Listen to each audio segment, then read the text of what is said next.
News 18 کے social media plate form پہ آپ کا استقبال. میں ہوں منیر حسین ہورا. آج کی تازہ ترین خبروں کے ساتھ آپ کی خدمت میں حاضر ہوں. گلمرگ علاقے میں آج 2B1 کنزر میں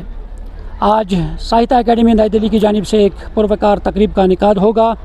جس میں کئی کتابوں کی رسمی رونمائی انجام دی جائے گی. اس میں سب سے اہم کتاب جو ہے وہ رنجیت سنگھ دردپوری کی تصنیف جو ہے، انہوں نے مہاراجہ گرو نانک دیو جی صاحب ان کی سوانح زندگی اور ان کے کارناموں پر مفصل ایک کتاب تحریر کی ہے. اور یہ کتاب، اس کی اہمیت یہ ہے کہ یہ کتاب جو ہے یہ کشمیری زبان میں پہلی ایسی کتاب ہے جو گرو نانک دیو جی مہاراج کی ادبی خدمات، ان کی خدمات اور ان کی سوانح حیات پر لکھی گئی ہے. اور آج اس کی رسمی رونمائی یہاں پہ ہوگی، اور اس کے ساتھ ساتھ یہاں پہ کچھ اور پروگرام ہوں گے جس میں جو اشتراک رہا ہے باہر ادب تلگام کا اور ساتھ ہی جموں کشمیر کلچر اکیڈمی کا بھی. اس پروقار تقریب میں ایک مشاعرہ بھی ہوگا اور دیگر کئی اہم پروگرام ہوں گے. اور اس میں جو مختلف سرکردہ ادیب ہے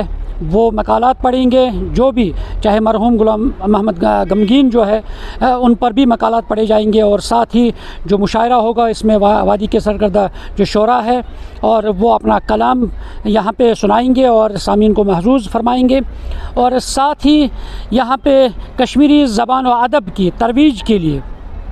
اس کے بچاؤ کے لیے یہاں پہ بات چیت ہوگی، کیونکہ جو نو آموز قلمکار ہیں اور ان قلمکاروں کو سامنے لانے کے لیے، انہیں بہتر پلیٹ فارم فراہم کرنے کے لیے ان کوششوں کو یہاں پہ اجاگر کیا جائے گا. کیونکہ جو ہمارے نوجوان نسل ہے، جو ہمارے نوجوان جو لکھنے والے ہیں، نو آموز قلمکار ہیں، اور ان کو کس طرح آگے بڑھانا ہے، انہیں کس طرح ایک پلیٹ فارم فراہم کرنا ہے تاکہ وہ اس ادبی دنیا میں اپنا لوہا منوا سکیں اور ساتھ ہی اس ادبی دنیا میں اپنا کارنامہ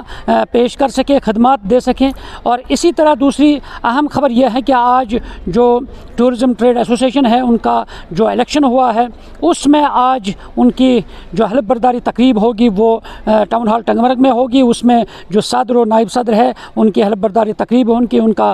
حلف اٹھایا جائے گا. اور ساتھ ہی اس میں یہ اہم کیا گیا ہے، کیونکہ ٹورزم کے اعتبار سے اگر ہم بات کرتے ہیں، کیونکہ ریڑھ کی ہڈی مانی جانے والی جو یہ یعنی ٹورزم سیکٹر ہے، اور اس میں خاصا رول رہتا ہے جو ٹورزم کے ساتھ وابستہ لوگ رہتے ہیں. اور اسی میں جو ٹریڈ ہے اس میں بھی خاصا ان کا رول رہتا ہے، کیونکہ جب ٹورسٹ دنیا بھر کے آتے ہیں وہ ضرور یہاں پہ جو بھی چاہے غانی شال ہے، پشمینہ شال ہے، جو بھی چاہے ہینڈی کرافٹس کے ساتھ منسلک جو بھی چیزیں ہیں، اور ان کو دیکھنے کے لیے ضرور یعنی ٹورسٹ اسپاٹس کے ساتھ ساتھ ان جگہوں پہ جاتے ہیں، انہیں دیکھنے کے لیے ان کی خرید و فروخت کرتے ہیں. تو اس میں یعنی ٹرانسپیرنسی، شفافیت لانا، تو اس میں یہ ان کی ترجیحات میں شامل ہے. جو صدر اور نائب صدر بنے ہیں انہوں نے واضح کر دیا ہے کہ وہ اس چیز کو صحیح و سالم بنائیں گے اور ایک صحیح ٹریک پہ لانے کی کوشش کریں گے. تیسری خبر یہ ہے کہ آج موسم پھر یعنی ناساز رہا ہے، اور جو بالائی علاقے ہیں ان میں، جو پہاڑی ایریاز ہیں ان میں ہلکی سی برف باری ہونے کا یعنی پیشن گوئی کی گئی ہے. اور ساتھ ہی میدانی علاقے جو ہیں ان میں بارشیں ہو رہی ہیں، اور